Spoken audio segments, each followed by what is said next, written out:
तो आज लीला ढूंगी के दर्शन करने चलते हैं। लीला ढूंगी उत्तराखंड राज्य में बद्रीनाथ धाम में अलकनंदा नदी के तट पर स्थित भगवान बद्रीनाथ का पारलौकिक जन्म स्थान है।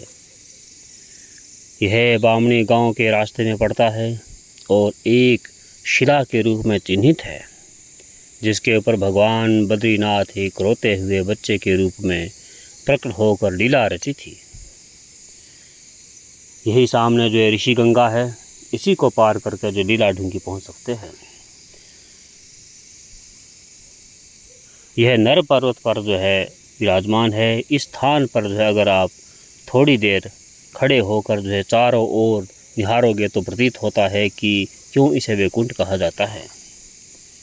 एक पुरानी कथा के अनुसार जब शिव और पार्वती केदार खंड में जो अलकनंदा नदी के नज़दीक जो है विचरण कर रहे थे, यही सामने लीला ढूंगी है, आप भी दर्शन कीजिए।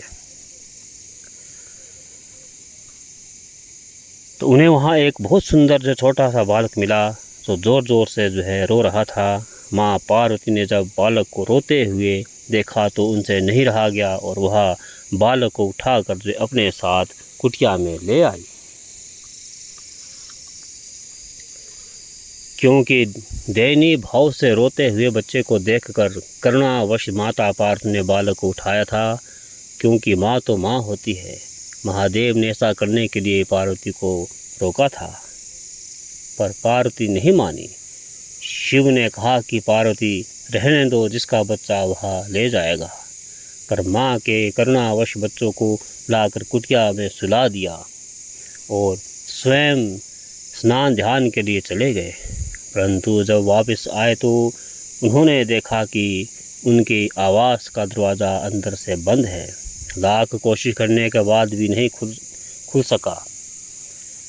तब अचानक भगवान नारायण को उनके राजस्व रूप में प्रकट करते हुए जो दरवाज़ा खुल गया, जिन्होंने माँ पार्वती को देवी को जो है माँ के रूप में जो संबोधित किया।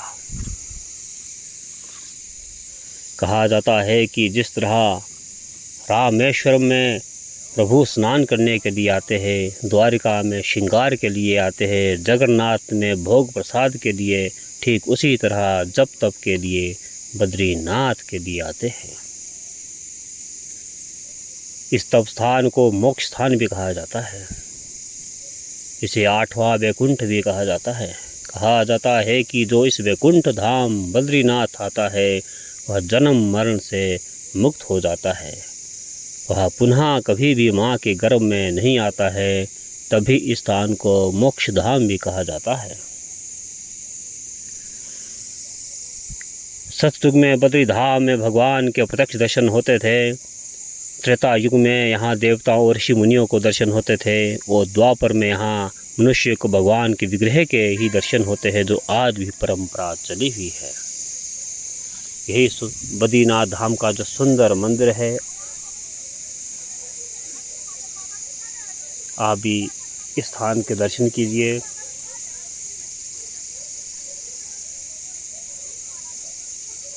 ऐसा स्थान है जहाँ से वापस आने की इच्छा नहीं होती है।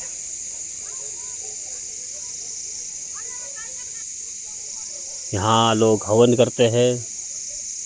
यहाँ के हवन का जो बहुत अधिक महत्व कहा गया है।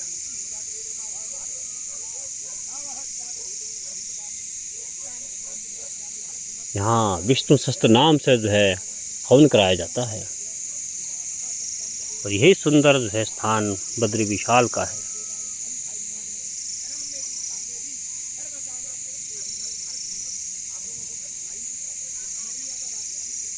आप भी दर्शन कीजिए और कभी अवश्य जो स्थान पर आप आए और भगवान बद्री विशाल की कृपा प्राप्त करें।